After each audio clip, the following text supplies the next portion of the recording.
கண்ணன் கழலினை நன்னும் மனமுடையீர் என்னும் திருநாமம் திண்ணம் நாரணமே. நாரணன் எம்மான் பாரணங்காளன் வாரணம் தொலைத்த காரணன் தானே.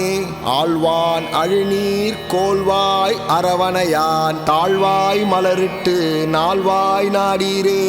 நாடீர் நாள்தோறும் வாடா மலர் கொண்டு பாடீர் அவன் நாமம் வீடே பெறலாமே. நிறுத்தும். இங்கு நாங்கள் வேதம் ஓதிக்கொண்டிருக்கும் போது எதற்காக இப்படி கத்திக்கொண்டு வருகிறாய்? சுவாமி, நான் கத்திக்கொண்டு போகவில்லை. பெருமாளுக்கு பிடித்த பாசுரம் ஒன்றைத்தான் பாடிக்கொண்டு போகிறேன். அதுதான் தங்கள் காதுகளில் கத்திக்கொண்டு போவது போல் கேட்டிருக்கிறது. இறைவனின் பெருமையை எந்த மொழியில் வேண்டுமானாலும் பாடலாம் அல்லவா?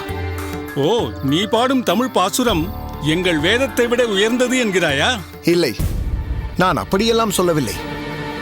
தமிழ் பாசுரம் வேதத்தை விட உயர்ந்ததா அல்லது தாழ்ந்ததா என்பதெல்லாம் இப்பொழுது பிரச்சனையே இல்லை.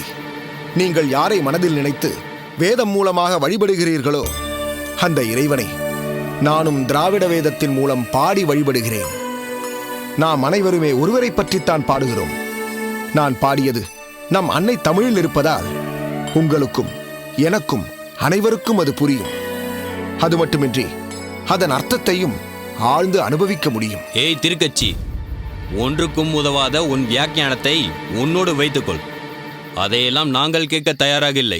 வேதத்தை நாங்கள் ஓதும் மொழியில் ஓதினால்தான் அது இறைவனிடம் போய் சேரும். நீ தமிழில் சொன்னால் அது முறையாகாது. மன்னிக்க வேண்டும். மொழிக்கெல்லாம் அப்பாற்பட்டவர் அல்லவா அந்த இறைவன். கைக்குழந்தையின் மொழியை தாய் அறிவது போல் யாரேனும் அறிவார்களா? நாம் எல்லோருமே இறைவனின் கை குழந்தைகள் தானே. ஏய் அதிக பிரசங்கி, எங்களைச் சேர்ந்தவர்கள் உன்னை பாராட்டுகிறார்கள் அல்லவா? அதனால்தான் நீ இப்படி பேசுகிறாய். என்னவாயிற்று? என்ன பிரச்சனை? பிரச்சனைதான். இந்த திருக்கட்சியின் தொல்லை வர வர தாங்க முடியவில்லை. நாங்கள் எல்லோரும் அமைதியாக உட்கார்ந்து கொண்டு வேதபாராயணம் செய்து கொண்டிருக்கிறோம். அதற்கு இடைஞ்சலாக எதையோ பாடிக்கொண்டு வந்து வம்பை விலை கொடுத்து வாங்குகிறான். தமிழில் பாடினால் தவறு என்ன என்று வழக்கு தொடுக்கிறான். சரியாக சொன்னீர்கள். நாம் இருக்கும் இடம் வழியாக, அதுவும் தமிழ் மொழியில் கர்ண கொடூரமாக பாடிக்கொண்டு போவதற்கு இந்த சோமயாஜி கொடுத்த தைரியம்தான் காரணம். யாரை எங்கெங்கு வைக்க வேண்டுமோ அங்கேதான் வைக்க வேண்டும். அதை விட்டுவிட்டு எல்லோரையும் நம்மளவர்களுக்கு சமமாக நடத்துகிறேன் என்று நடத்தினால் இப்படித்தான் நடக்கும். சற்று எல்லோரும் பொறுமையாக இருக்கிறீர்களா? திருக்கட்சி நம்பிகள் நீங்கள் சொல்லும் நம்மளவர் இல்லைதான். ஆனால் அவரை போன்ற ஒரு வைணவ சிரேஷ்டரை, பாசுரங்களை எல்லாம் படித்து தேர்ந்தவரை நம்மளவர்களுக்குள்ளே தேடினால் கூட கண்டுபிடிக்க முடியாது.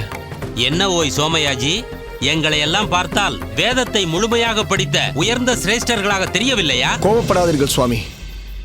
நான் இனி உங்களுக்கு இடையூறாக இருக்க மாட்டேன். நீங்கள் எல்லோரும் உங்கள் வேத பாராயணத்தை தொடங்குங்கள். என்னால் எந்த தொந்தரவும் வராது. சோமயாஜி, பிரச்சனை முடிந்துவிட்டது. நீங்கள் செல்லுங்கள். இல்லை, முடியவில்லை.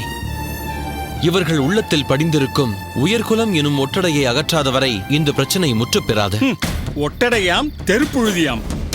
இங்கே பாருங்கள் சோமயாஜி, நீங்களும் உயர்ந்த குலத்தில் பிறந்தவர் என்பதை மறந்து விடாதீர்கள். பிறப்பினாலும் புறத்தோற்றத்தினாலும் ஆச்சார அனுஷ்டானங்களினாலும் ஒருவர் பிராமணராகிவிட முடியாது.